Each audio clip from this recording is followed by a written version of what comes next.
Well, hey, everybody, and welcome back to another episode of the GEB America Podcast, brought to you by Gladius Solutions and our friends at Energized Health. I want to thank both of them for their support.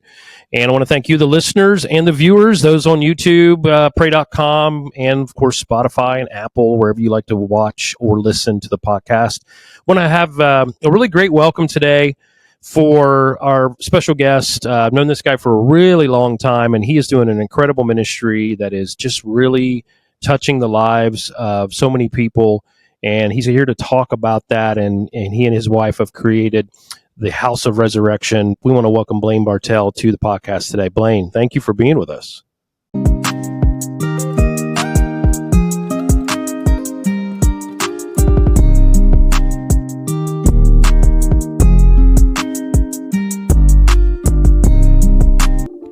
The views and opinions expressed on this program are solely those of the speakers and not necessarily those of GEB America, Oral Roberts University, or their employees.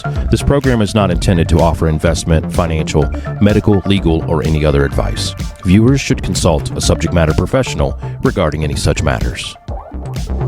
Well, it is good to see you. I did this for one reason. I haven't got to hang out with you for so long. I know. I just said I got to do this podcast with Dave. So. You've been a little busy, well, to say the least. I try to keep up with everything you've got going on social and follow your email newsletter and that. But let's talk about what this is, because people are like, okay, just get to it already. So House of Resurrection is a ministry that was birthed out of really just God kind of taking you through a resurrection of your own. And so tell people, what is House of Resurrection? How can they find out more about it, support it? And then we'll kind of go backwards from there and talk about kind of how you even got to this place. Okay. Well, for sure. Yeah, we're actually, the last 2.5 years, we've been basically casting vision, raising resources to open House of Resurrection. And I'm glad to report that we are opening in September. So we're literally days away from hosting our first friends that will be joining us at. So basically, it is about 25 minutes from Broken Arrow, just on Fort Gibson Lake.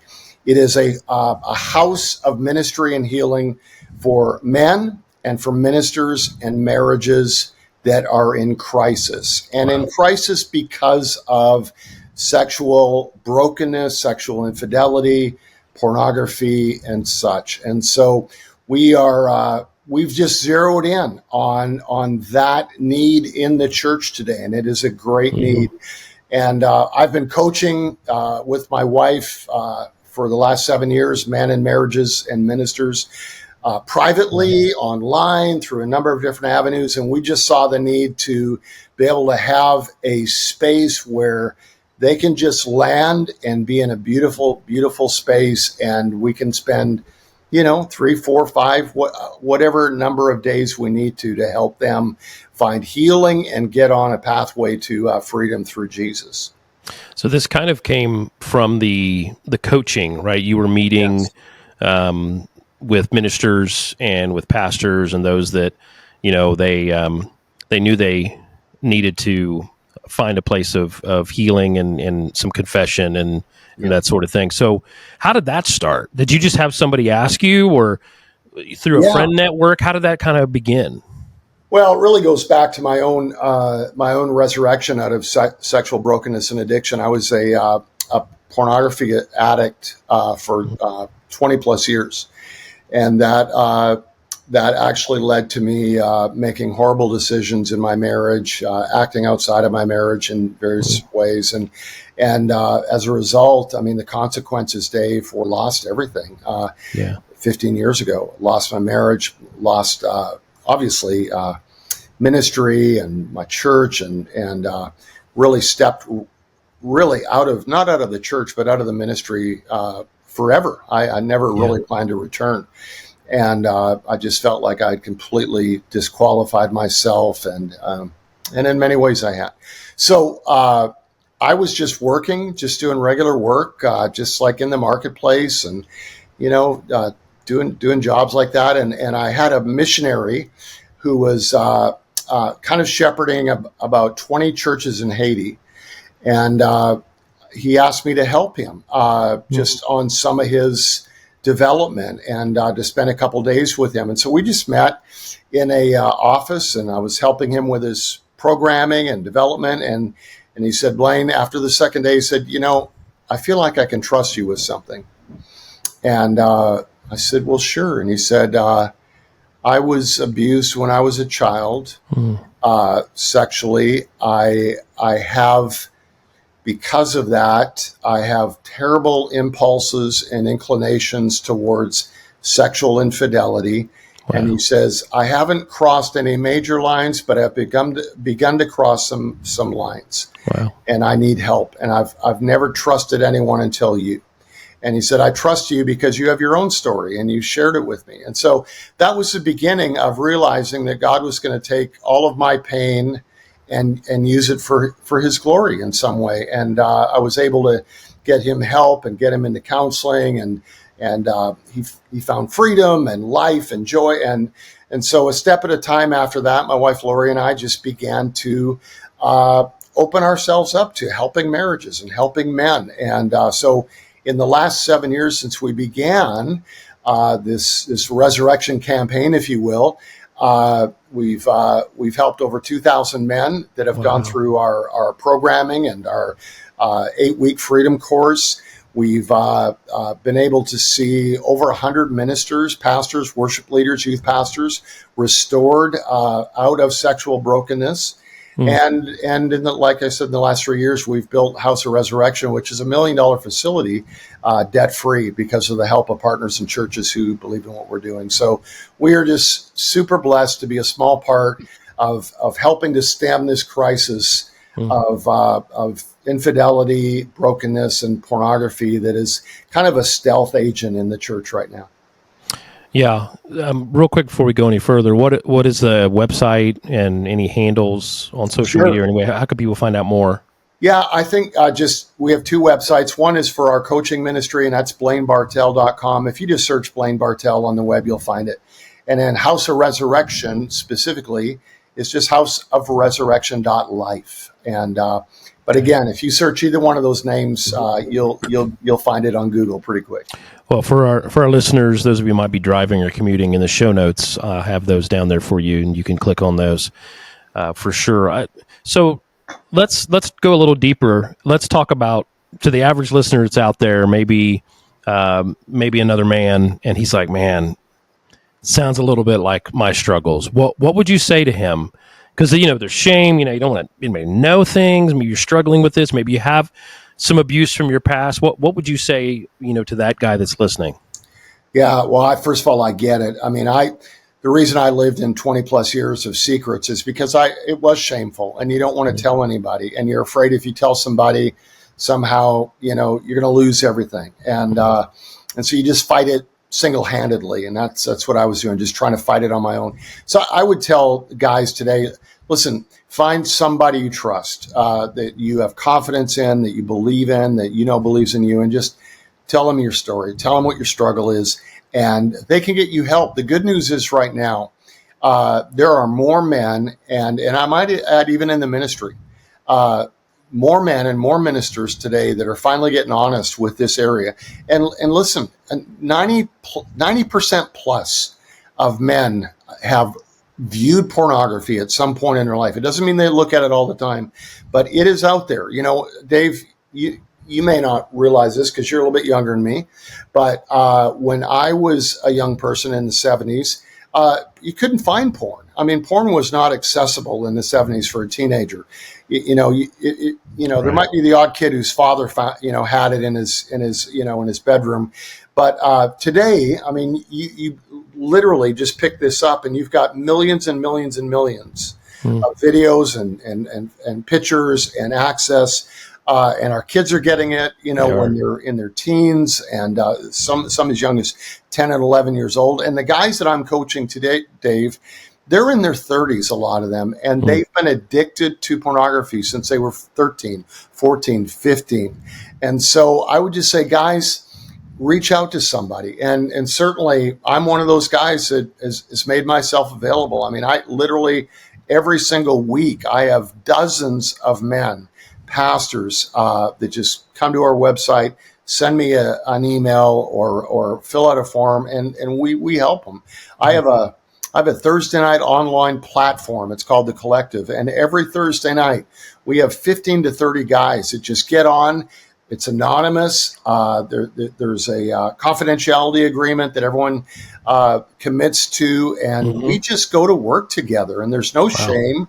There's no guilt. There is just freedom and figuring out how do we stop this in our life. And we believe that Jesus sets captives free. And so porn is and sexual lust is a captivating a stronghold in so many lives, but Jesus has power over that, and we just help people find the tools for that. Right? That group that you're talking about, is that something they can find through your website?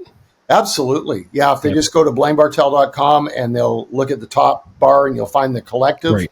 And it's open to anybody to jump in. We do 8-week semesters, so that way no one feels like they have to do it forever. You can go through 8 weeks, sign up for the next one if you like. But powerful platform, guys being real and authentic and genuine, and brothers. We do training every week, and then we just talk about what we're learning. So. Well, you having been in church world for a very long time, you know that these aren't topics that are Sunday morning messages, because they don't bring in new visitors. They don't add to the numbers. Plus, there's an uncomfortableness there in general. What would you say? Because we like to talk a lot of practicality here. Okay, obviously your programs, what you have, I think is really great, and I would really encourage people to check out those resources. But what is maybe 2 or 3 things that just the average minister or man that's listening, that is some things they could set into place or into motion today, wherever they are, however they're listening or seeing this podcast? Yeah, so I would just give them 3 things, Dave. So number 1, begin a daily practice of prayer and introspective prayer. So my prayer every morning, in fact, I pray usually 3 times a day, is the Lord's Prayer.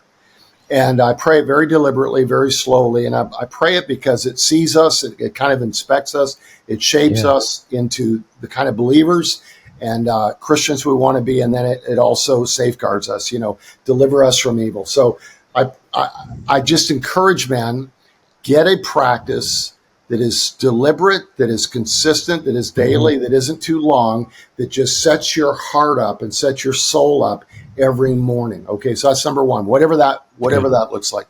Number 2 is find a brother or 2 and meet with them regular, consistent. So I have 3 men that are all pastors in the city of Tulsa, and every 2 weeks we meet for lunch, and there's no getting out of it. We meet for lunch. We have fun. We joke around. We talk sports until lunch is served. And when lunch is served, we go around that circle and we talk about our issues, whatever it may be. If I'm struggling in my marriage, if I'm having bad thoughts, if I'm, dealing with fear or anxiety or my health or whatever, and we just get honest and we help each other. And sometimes we may not have the answers, but we'll say, hey, bro, we're going to get you see a counselor. We're going to get you some help. So just having a brother or more than one that you can be truthful and vulnerable with, and that there's no judgment in that circle, it's powerful. And then the last thing, especially when it comes to our technology, Dave, is have safeguards with the tech, because that's where everything is coming from. I mean, we're getting these opportunities through laptops, computers, etc., iPads, whatever. So what are your safeguards for that? So I have some safeguards in place. Covenant Eyes is a great safeguard. Basically, when you have Covenant Eyes on your technology, it will deliver a report of any areas that may be suspect that you might go to during the week, to a covenant friend, to somebody that cares about you and will have a good conversation with you. If you don't do that, at least do something that I've done in my home, and that is I've made all of my technology, my laptop and my phone, available to my wife at any time. And I never delete history. Everything is open. She has all of my passwords. She can get into my emails. She can check my phone anytime she wants.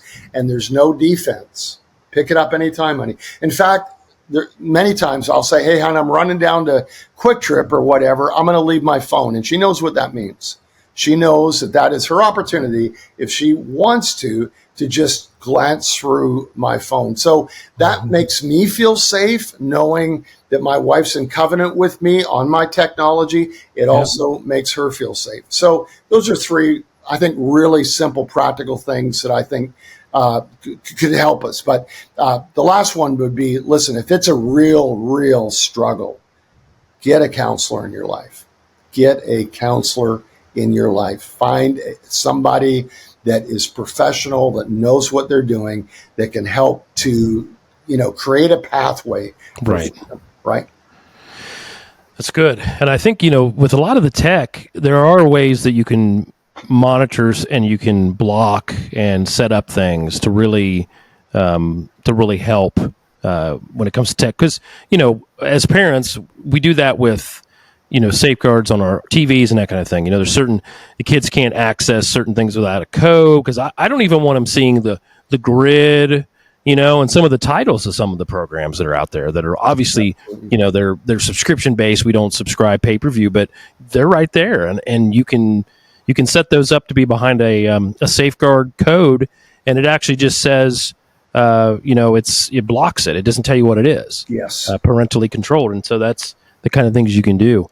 So with House of Resurrection, talk a little bit about, what does that look like to somebody that's like, man, maybe I need to go, or maybe there's a couple listening and they're like, this is something we need to do. What is that process? I know you mentioned it can be different number of days. Yeah. Kind of just unpack that a little bit. So we have two standard programs for men and marriages. So we have what we call a men's intensive, and that's a 3-day intensive. So guys will come in for 3 days. Myself and a team of professional therapists will work with them to conquer whatever sexual brokenness or addiction they're suffering through. And the beautiful thing about the intensive is they'll do it with about 5 to 6 other men who are in the same place they are. They're struggling as well. And one of the most powerful dynamics in healing when it comes to this world is to do your healing and do your work with others.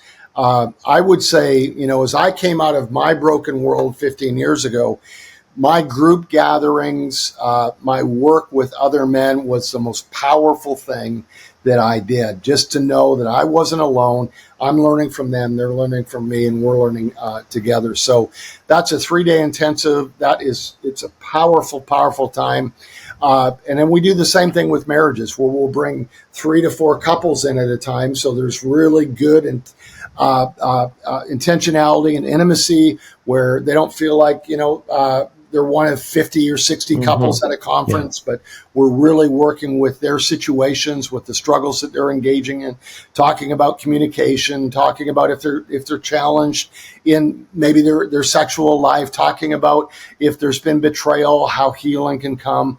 And again, we invite other marriage therapists and counselors to help us do that. So the beauty of my life today, first living in Tulsa, but also having been in ministry for 40 years, is God has given us so many wonderful friends that are so gifted in the world of therapy and counseling. And so we're able to access those relationships and have those people come out and be a part of our therapy and the intensives that we do. So those are the two major offerings that we're working with right now. In the spring, we're going to do a minister's retreat or getaway. And then we're also going to do a small men's retreat with about 30 to 40 guys. We're in the process of getting ready to build. We have about 6 acres to build pods all over the property where guys can tent and really do kind of a fall or early spring gathering of guys around the person of Jesus. How do we become more like Christ? So we're working on that too. But go to houseofresurrection.life. There's a place to sign up for all the updates, and we usually send an email out about once every 2 weeks. So. Yeah, definitely get on the email list. That's how I've been able to stay up to date with what you guys have been doing throughout the process. For sure.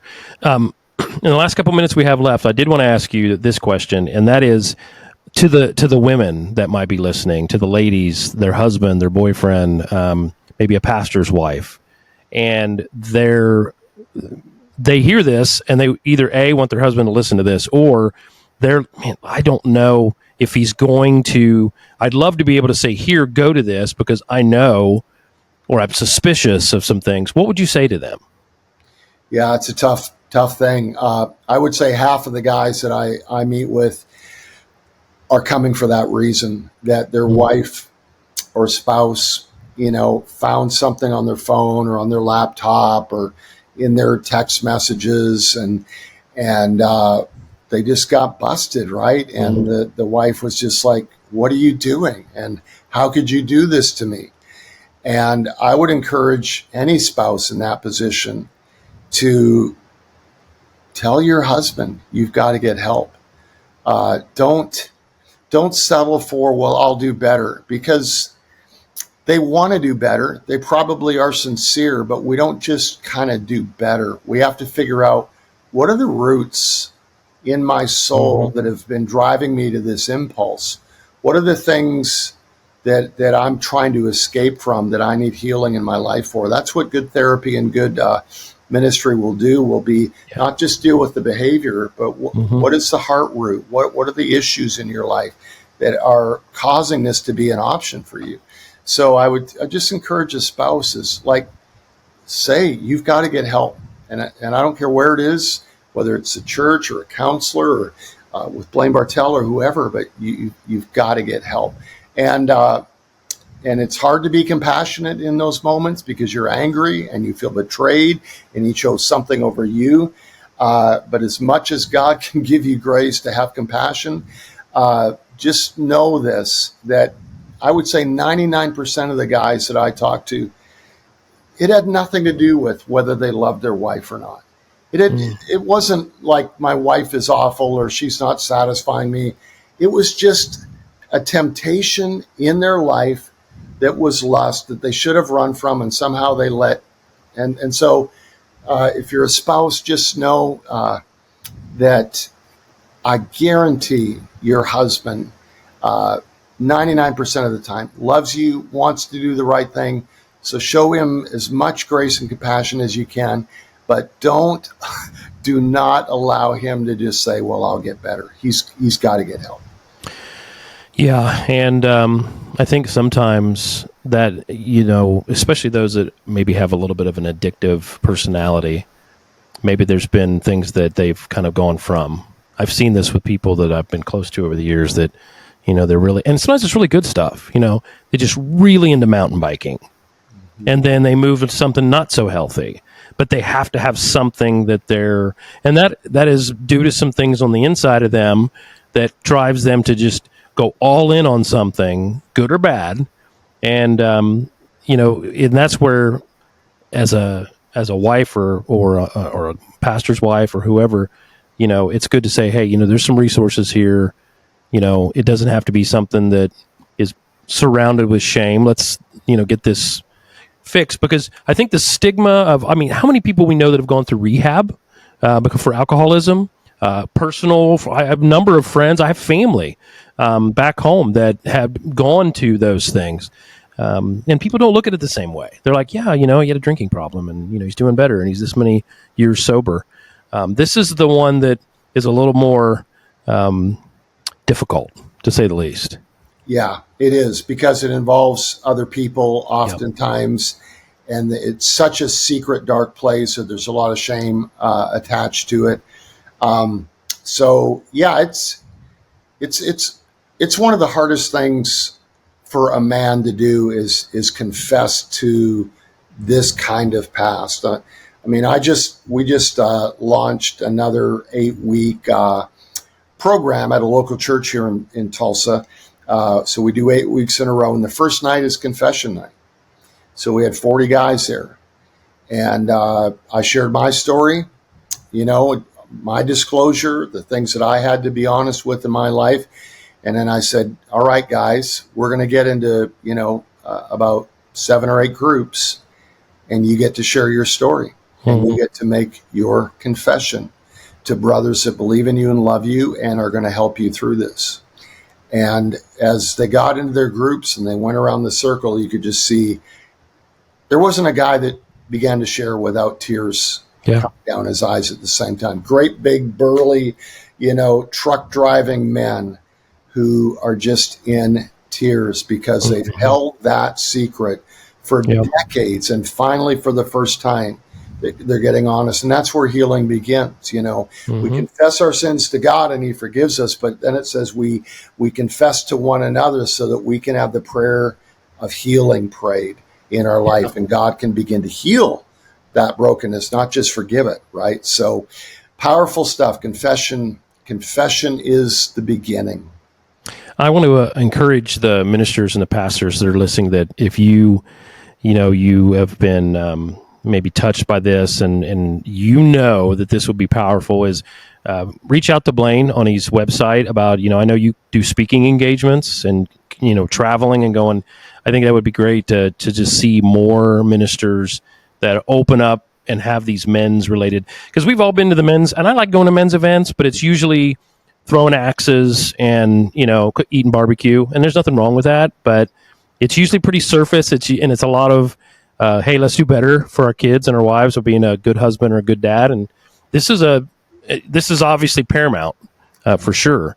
So before we get done, I want to ask you to do this. We don't do this with everybody, but I just feel like it would be good for you to pray for our listeners, because I know there's probably many men that are listening, wives that are listening, that they are maybe in a moment of crisis. Their marriage is in crisis, as a man in crisis, and I think that this is a tough age. Like you said, the technology is there. John Eldredge says we've been discipled by the internet, and we don't necessarily get discipled in church anymore. But I would like you to just pray for those that might be listening and that need a breakthrough. And maybe the breakthrough is going and seeing a counselor or a pastor or hitting you up on your website.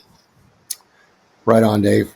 I don't want to over spiritualize this moment, but I was just struck by the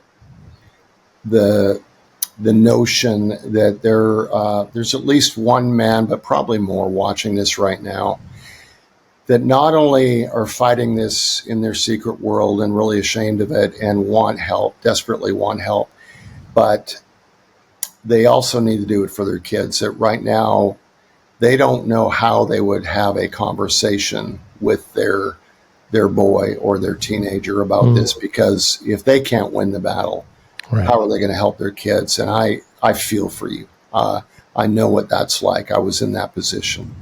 And so we're going to pray that God's going to give grace and light in your path. Father, thank you for each man, each woman, each young person that may be tuning in today and listening to some really, really hard conversations, some tough subjects and things that, as Dave has said, we don't really bring up in the church very often. And so I pray if this has struck a chord, a nerve, or just a secret that is in a life that is watching, listening, or viewing this, that you'd give them grace, Lord, for confession in the right space with the right people. And then with that, healing, Lord, and freedom from this awful vice that seeks to ultimately not just destroy us and our marriage and our family, but ultimately our walk with you. And so we also ask you for the spouse that may be feeling betrayed right now, that maybe this has already been exposed in their home or in their family, and they're feeling lost and helpless and unloved and unwanted. Lord, that you'd wrap your arms around that daughter of God and let her know how loved she is, and that you'll never leave her or forsake her. So we thank you for grace upon each one that is listening and watching right now, in Jesus' name. Amen. Well, if you're listening and you have thought of somebody that this episode would really help, that they could really get a lot out of, I just want to encourage you to share it. All the platforms that we're on, there's about a dozen, including pray.com and YouTube and Spotify. Very easy to share it. Send a text message with the video or the audio link, And be sure to subscribe and to follow us as we have more great episodes. Remember, we drop a new episode every Tuesday. Thank you, Blaine, for being here today. And I'm just really looking forward to hearing about the great things that House of Resurrection has happened and the expansion and just the lives that are going to be touched and changed from what you guys are doing there. All right, brother. Thanks, Dave. Thanks for being here. Right on.